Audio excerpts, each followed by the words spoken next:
Dr. Joseph Mahiri is the Deputy Governor of Migori County, and he's in the hot seat this morning. DG, good morning. Good morning. How are you doing? I'm good, and you? Fine, thank you. Okay. Karibu sana. Been in Nairobi or just made your way through this morning? No, I've been in Nairobi since last week. Okay. Yeah. Good to have you here.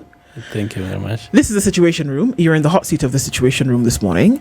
And even as we welcome you, Mark is going to tell you about a country where we are in this week, where we've gleaned some proverbs. We would like to hear your interpretation of the proverb that he's going to share this morning. Fair enough? Yeah. All right. So the area where we are in is called the Bazaruto Archipelago, which nears a city of Vilankulo, somewhere in the general south of Africa. Do you have any idea where? Because I also didn't. So we are together. This is in Mozambique. Yeah. They speak Portuguese. Mm-hmm. So there are 6 islands which I'm unable to pronounce. So we will skip that part and go straight to the proverb. By being grateful, a man makes himself deserving of yet another kindness. By being grateful, a man makes himself deserving of yet another kindness. What is your interpretation? I think it means when you are grateful to someone, you expect the kindness from him or from other people. It's like doing good, expect to get good. Yeah. Okay. Yeah, you do good, you get it. Yeah. Do well, and it shall be well. Indeed. Yeah. Well, there's a lot of conversations around the buzz right now. Obviously, we are in budget season, and the Finance Bill 2025 is being discussed around very many circles. We're coming off a place where there's never been a more discussed finance bill than there was in 2024. And off of the back of that comes around in 2025, DG. But now we're looking at it from the perspective of deputy governors and why they, in this new budget, are pushing for more allocation. And so we want to get the rationale behind that push as we enter into this conversation.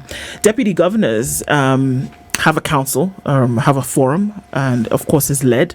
And the talks about increased allocation to the counties has been suggested over the last couple of weeks, and that has been rejected also over the last couple of weeks in terms of the monies that would then be spent in the new fiscal year.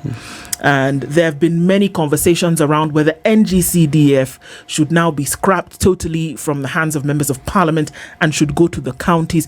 All of those conversations happening at the same time. But let's start off with this. What is the rationale for increased allocation to the counties in this new budget? The issue of increased budget didn't start in this financial year. You remember, even from the last financial year, there was a serious discussion on the counties needing the increased budget on the 2024-2025 budget. But it ended up the national government and the parliament that didn't increase that budget. And the same thing is also in this financial year. Again, the counties, the Senate is pushing for increased budget. This is a constitutional thing which expect the national government to give the 15% of its budget to the county government. It's not that the county government needs money for their own use, but it's for the functions that have been transferred to the county government, because you can't give a functions that necessary budget to it. And that's why the governors, the deputy governors, the Senate want that money to be increased. In fact, if it was fair, we were supposed to get over 15%, maybe 20%, because the functions, if we really need to implement the functions that are at the county government, that money cannot be enough. It's only that we are doing part of it and the county national government is doing part of it, which is not full transfer of functions. Yeah. Where does this money go? And when we're talking about increase of allocation, to what sectors are we talking about? We know that at the county level, the big ticket item is recurrent expenditure. That goes towards payments of salaries, etc., right? So this money that is being asked for as an increment, whether it has been over the last couple of years, where would that money be going to? You know, there are key departments that have been transferred to the county government, like health. It's supposed to be fully transferred to the county government. Agriculture, water sector, and other services that are offered at the county level. In education, part of it, the ECD is transferred to the county government. ECDs have been at the county for a while now. They didn't start last year. The things also have changed. The population, the number of children, the number who needs this ECD have increased. And then also the recurrent expenditure has also increased because the number of staffs and others have retired, and the transfer functions also require more staff to the county government, which leads to the increased recurrent expenditures. When you see, most of the counties started at zero in terms of development.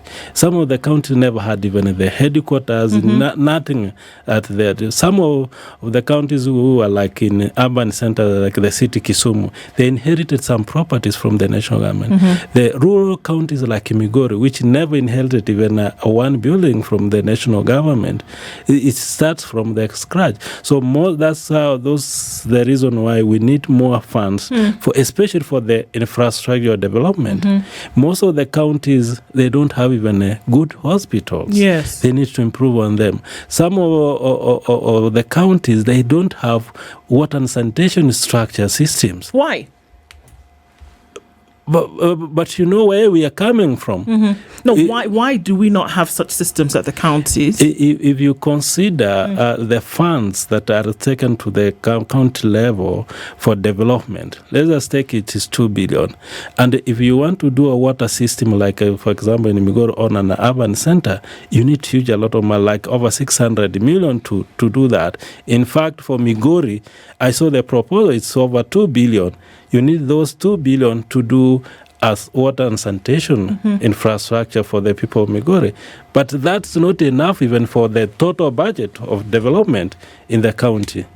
This is interesting that you say this, because the control of budget on the 7th of May, which is 12 days ago, she said that according to the law, which we know, 30% of counties' budgets must be allocated to development. However, the devolved units have been breaching the requirement over the years, and she's saying that this trend is now worrying. Why does she say that? County projects in health, one, you talked about water and sanitation. Education, you talked about ECDs. Roads, you talk about some roads still being Maram roads. She says they face high risk of stalling after the devolved units failed to spend 72 billion on development budget over the 6 months to December 2024. That money was not spent, and it was there. Not that was hoping for it to come. The money was there, but it was not spent on development. It was spent on something else. This is from her report.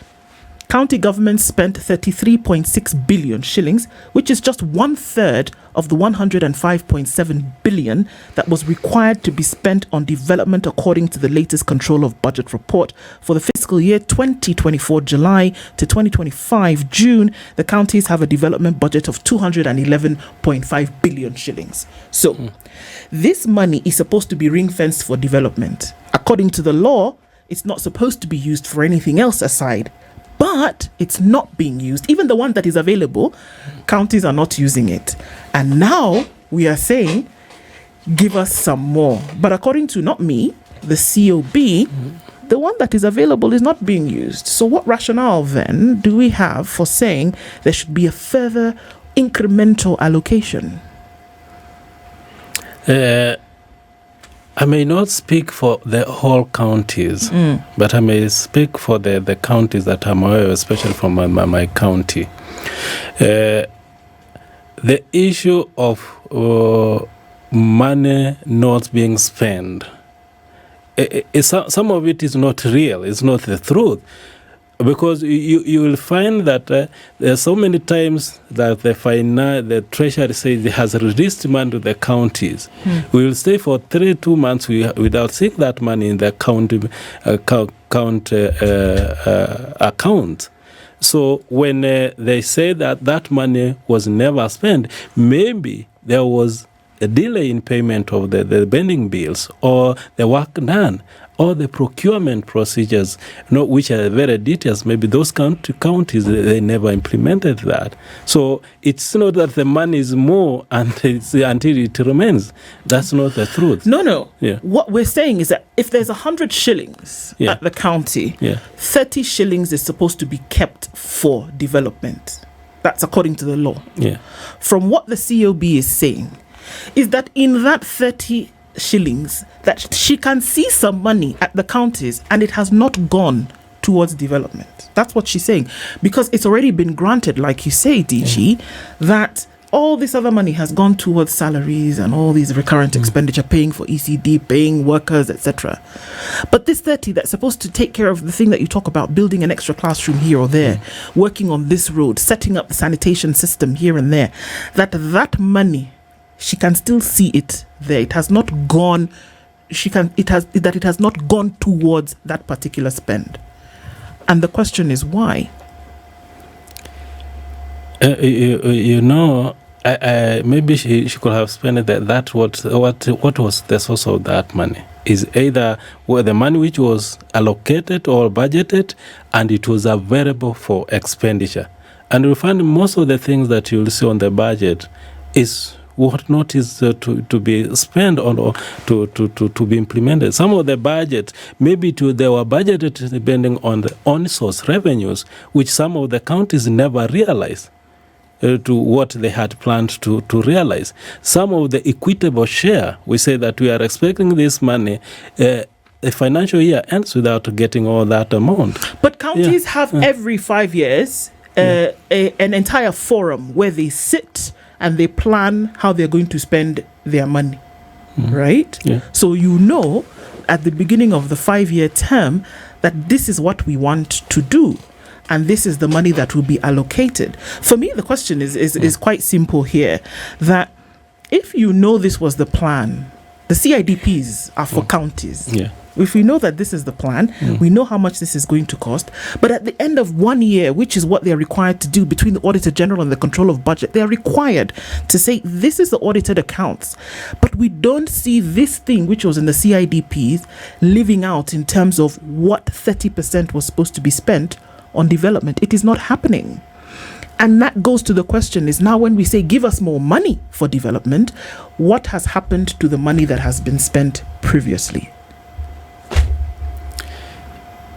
You see, that's why I was saying, when we say it is 30% of the budget must go to the development, some of the counties have the wage bill, which was over 40% of their budget, which is not supposed to be the law. But we find that most of the counties prefer paying their workers with the high wage bill that they are inherited from the national government and the previous governments at the expense of the development. And by the way, most of the time you may plan and the project that you want to do.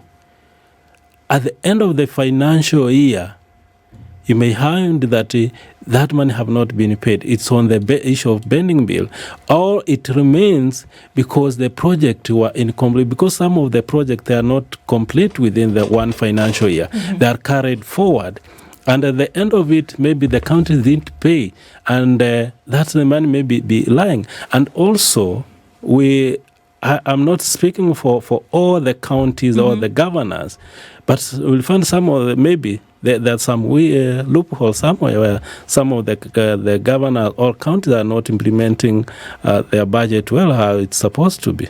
But in the real sense, if you budget and see the amount of money given to the counties, if the counties prioritize and use that money appropriately, that money is not enough to cater for the needs or the services to the people within the counties.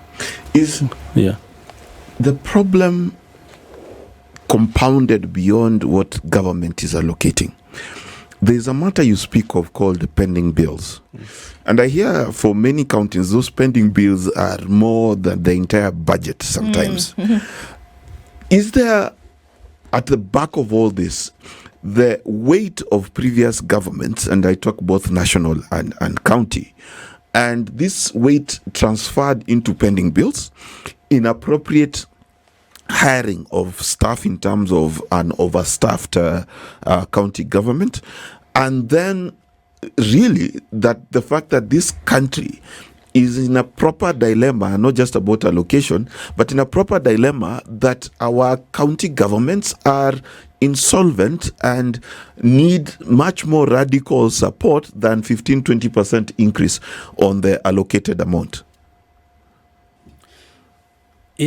You see that the government doesn't end with the exit one of the leaders. When you finish your term, you leave the government going on. Yes. You can't say, for example, you come and get the staff who are employed on a permanent basis. You can't put them off. And then also the people who did the work, and maybe they were never paid on time, or they didn't complete their project within their time, it end up carrying forward their payments, and it is inherited to the new government. And we can't say that we will not carry the cross of the previous government. It's the responsibility of the current government to take care of the messes or the goods which were done with the previous government. But now, when we are taking care, it compromises the development for the current leaders. Because if you carry, for example, the pending bill like in Migori is high, we have tried to pay it, but we still have a lot of money on pending bills. But in the real sense, we have to carry it on.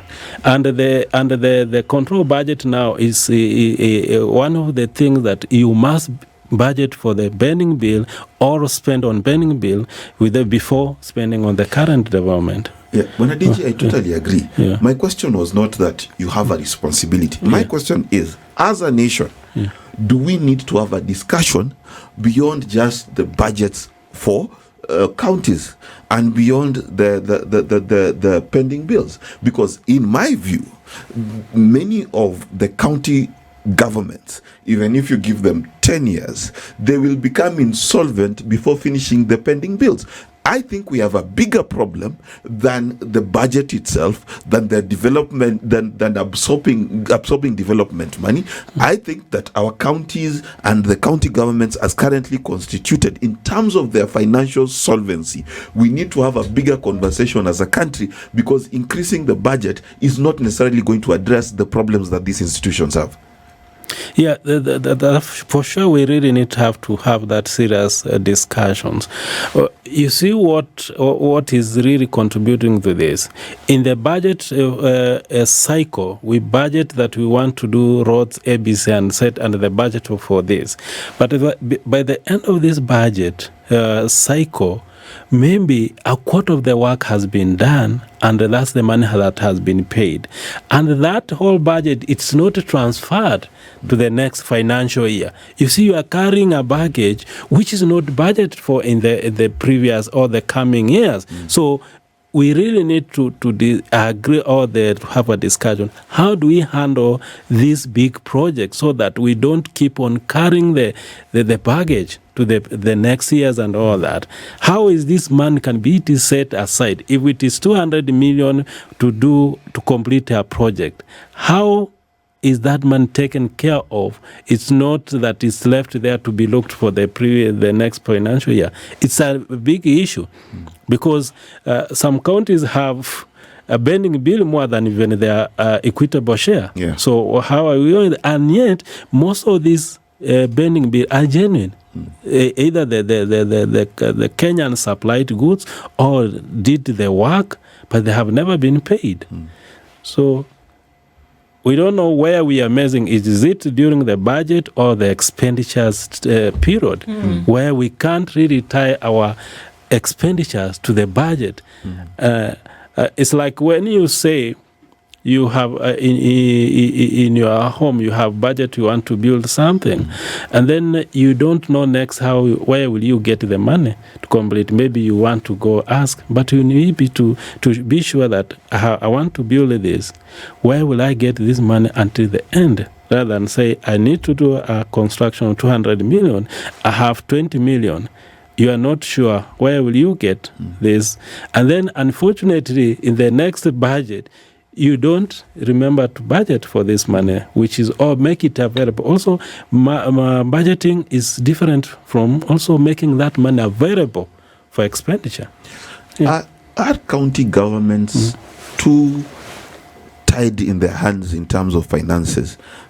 And is it time we revisit that our counties were built too small to succeed? Mm-hmm. No, because this is what I mean. You talk of a county that is unable to raise even an eighth of their resources needed. Own source revenue. Mm-hmm. They can't do it. You're talking about counties whose spending bills far outweigh the allocated revenue. You're talking about counties which cannot stand on their own to make decisions. In fact, we are at a point where many counties cannot even plan for development projects because the projects that are pending will consume all the money before anything is done. We must stress or ask, where did we mess from? And then from there we can agree, where do we move from? In fact, there is no county which cannot manage to raise a good money from their own source of revenue, but it's how it is being raised. And that's why we find some of the counties that have digitized their revenue collection, they are doing well. Some which are doing their collection manually, they are collecting minimally. So either from the county assemblies or from the Senate, maybe they have a bill or some policies that all counties let them digitize on source revenue collections so that they can maximize their collections, because some counties for sure that we don't have any source, and we depend only on equitable share, which is not enough. Okay. Bonadiji, as you're speaking, I go back to a conversation I had once with the governor.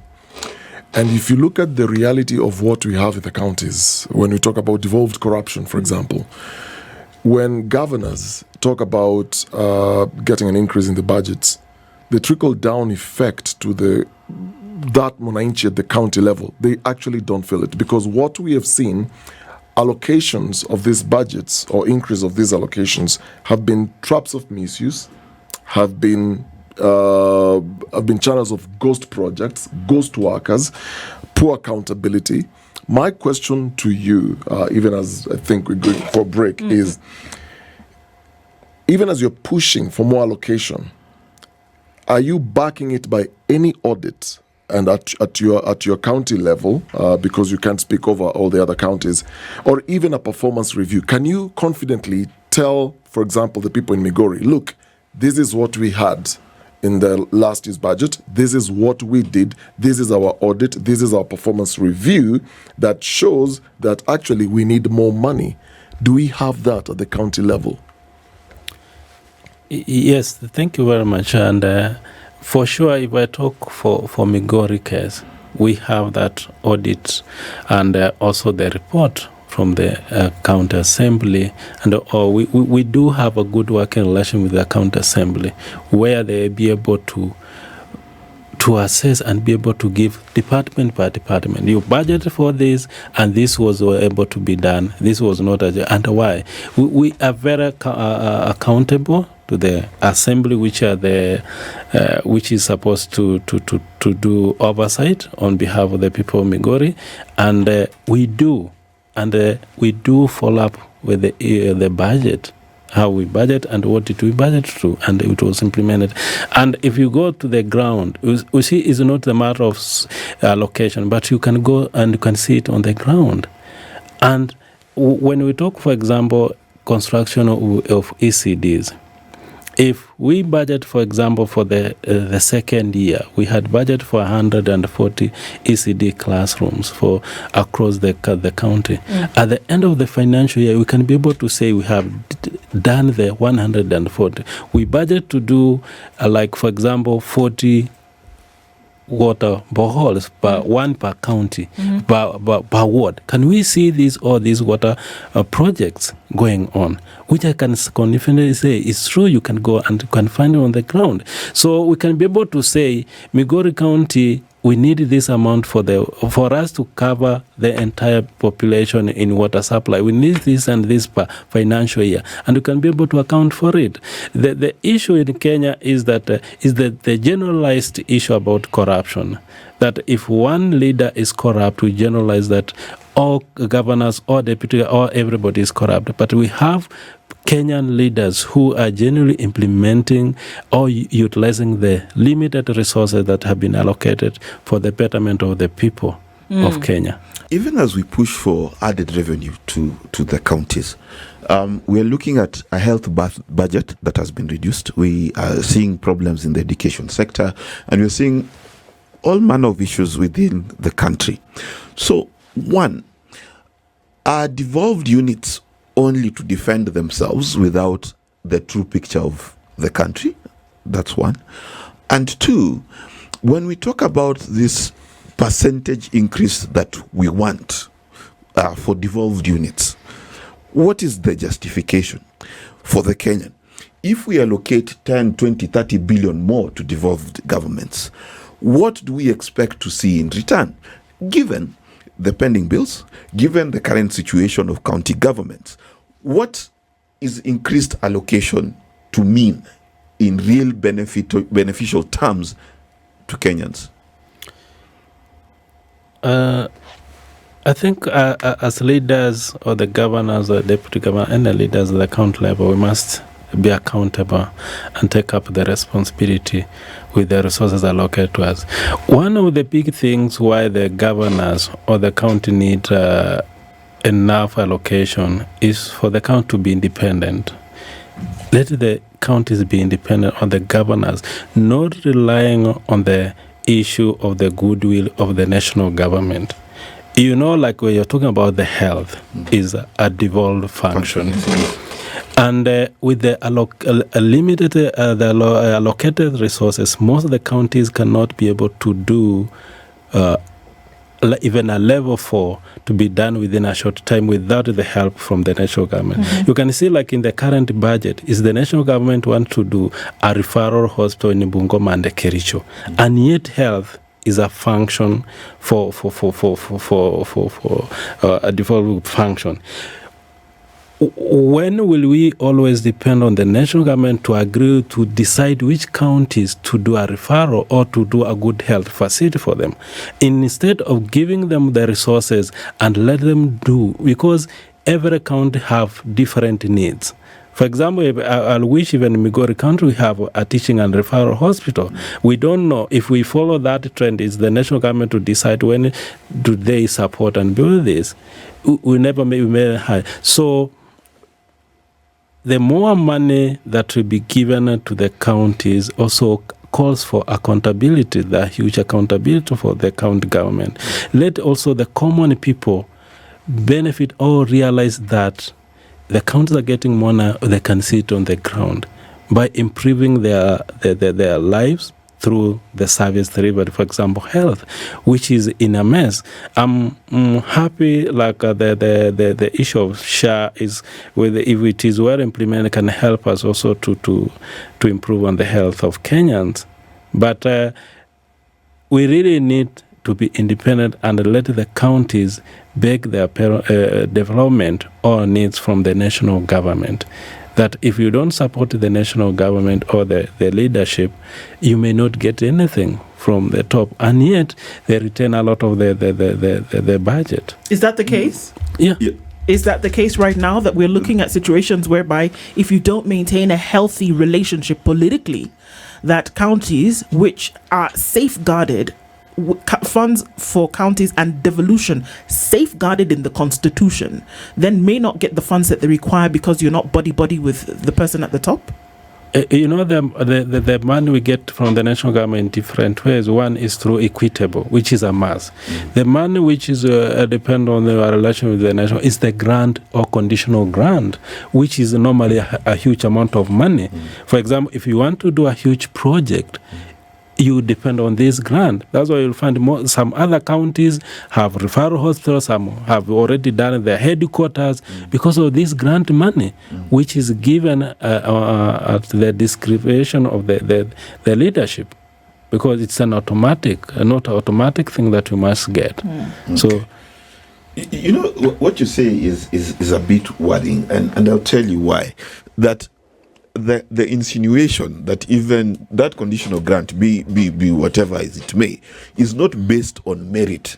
It is based on relationship. Is a very worrying statement to make. Quite. Because then we would say that we have a system still where there is an imperial leadership that can choose to allocate funds without the concurrence of parliament, which is the owner of budget, and two, at the discrimination of the feelings I have to this governor or to this person. I'm not saying or telling you which part okay, but you can always see, for example, for the previous government for the last 10 years, if you can sample which counties maybe they were given a conditional grant to do either hospital or dual account headquarters, and which region of the Kenya were never received even a grant to do even a single infrastructure.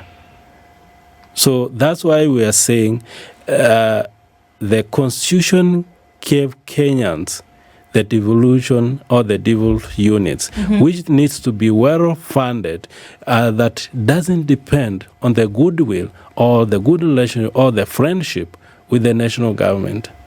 But you seem to be alluding to the fact that politics plays in, whereby it should be clear what should happen because it is ensconced in the Constitution. The Constitution says that we will have devolved units that will be headed by a governor and his deputy, and his or her deputy, and then thereafter certain things will happen, that they will come from the national government funds in order to make this devolution happen. It's not a suggestion, it is the law according to what the Constitution says.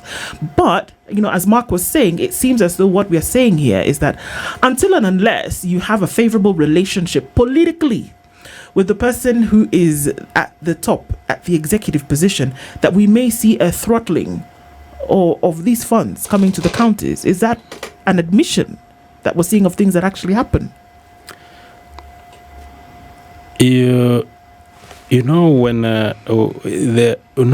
There is no way we can separate politics from development. And historically, the Kenyan system have been that we started from when it was used to be said, siasa mbaya, maisha mbaya. It is a historical thing.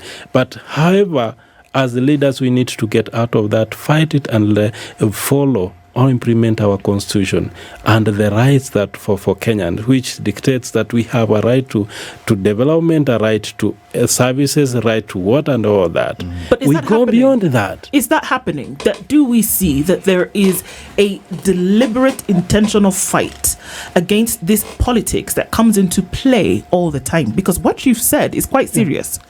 That if funds are stopped from going to the devolved units, constitutionally aligned, because of a relationship you may or may not have with the executive, then that's an issue. Yeah, that's why we are saying we don't want to depend on the goodwill of the national government. Let what the Constitution say be allocated to the counties. For example, do we get the 15% which the Constitution say? Do you? We don't. For example, right now, this financial year, we are the national government or the assembly is proposing 405 billion to the counties. That is not even a 10% of, in fact, it's 10% because the Kenyan budget is 4.2 trillion. And you are giving 405 billion, which is almost the 10% of the total budget of the Kenya, of that. So The Constitution says give 15% to the counties. They can't. So how do you expect the grant, which is not in the Constitution, to be given equitably and released to the county to implement? Yeah, but you see, the grant, the president of this republic does not have the ability to sit somewhere and say, you know what, I think I'm going to get another 2 billion and I'm going to give it to whichever county I want. That's not how the Constitution works, unless he's got some other budget that we don't know of. So that's one.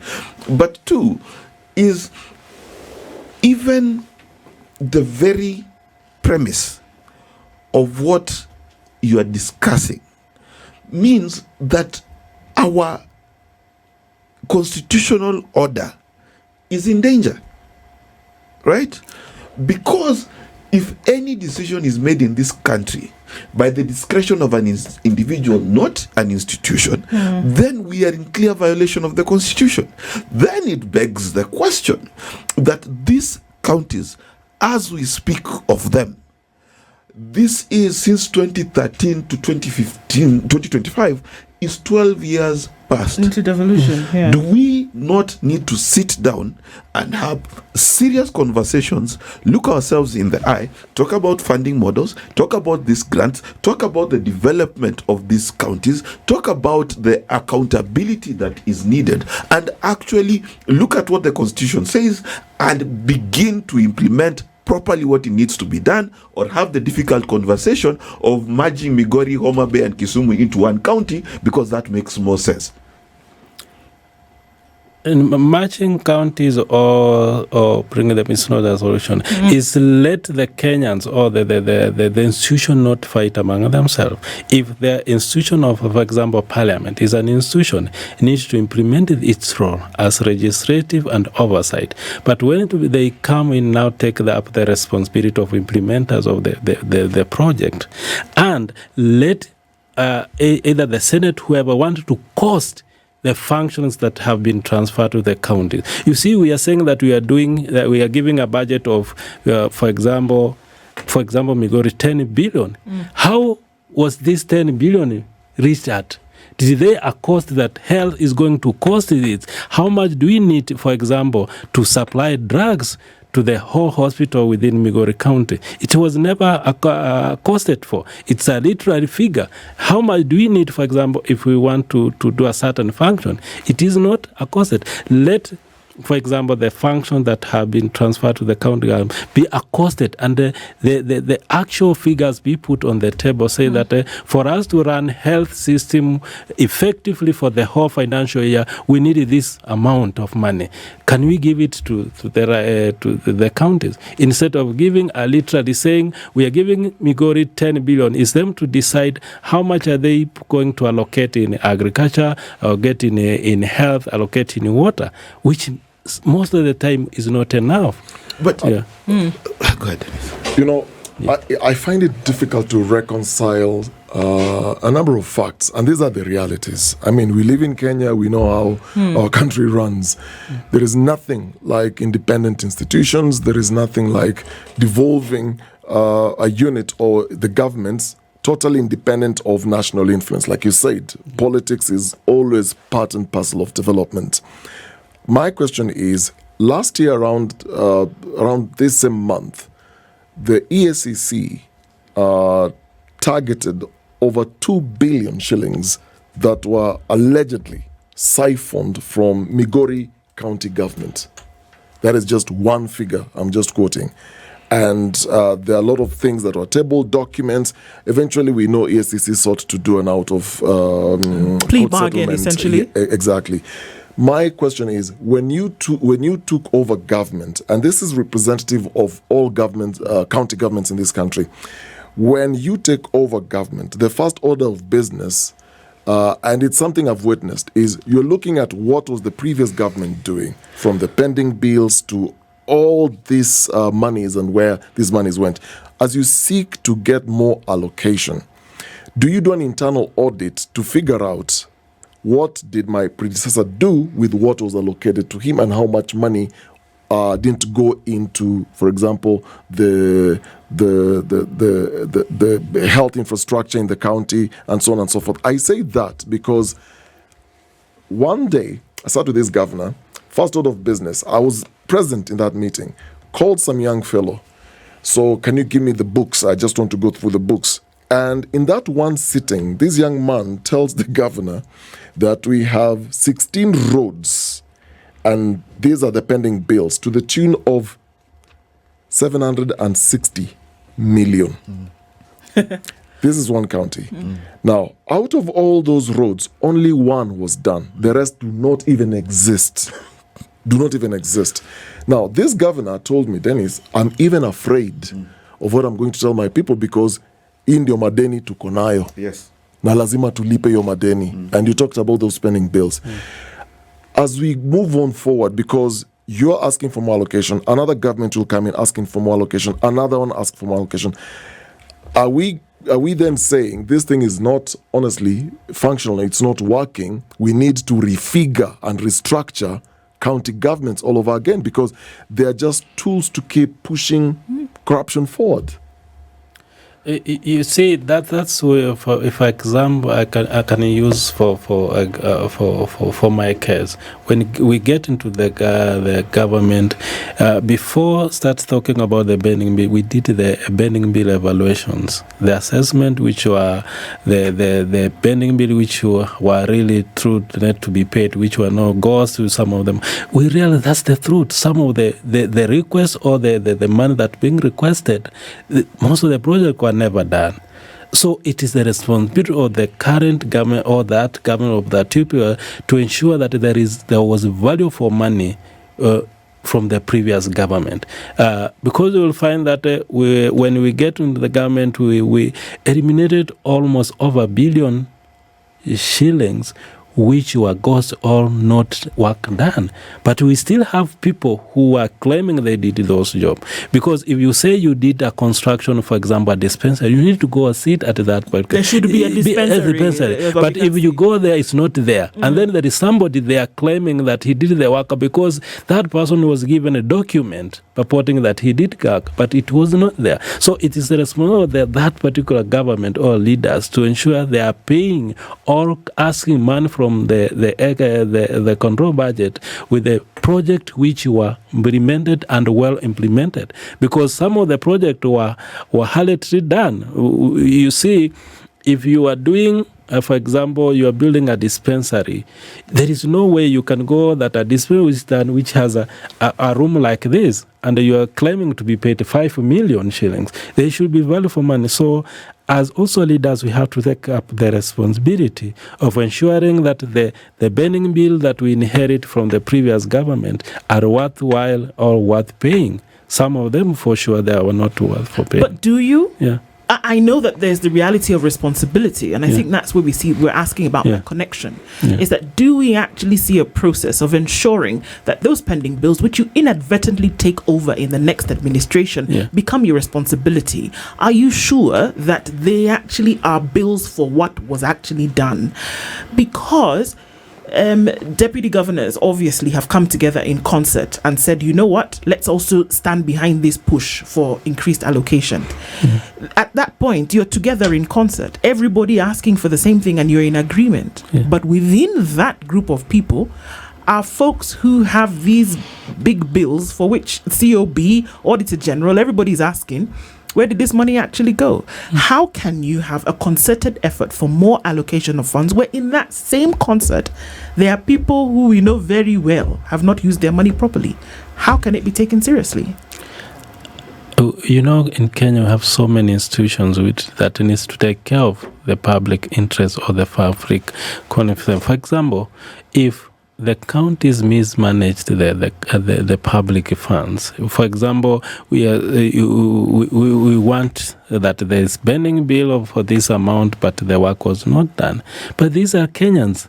Why can't the investigative institution take up the responsibility and ensure that people own their mistakes, on their corruption cases, on whatever they did to the public funds? Because without that being done, will not have any confidence with the public, especially when it comes into the utilization of their resources.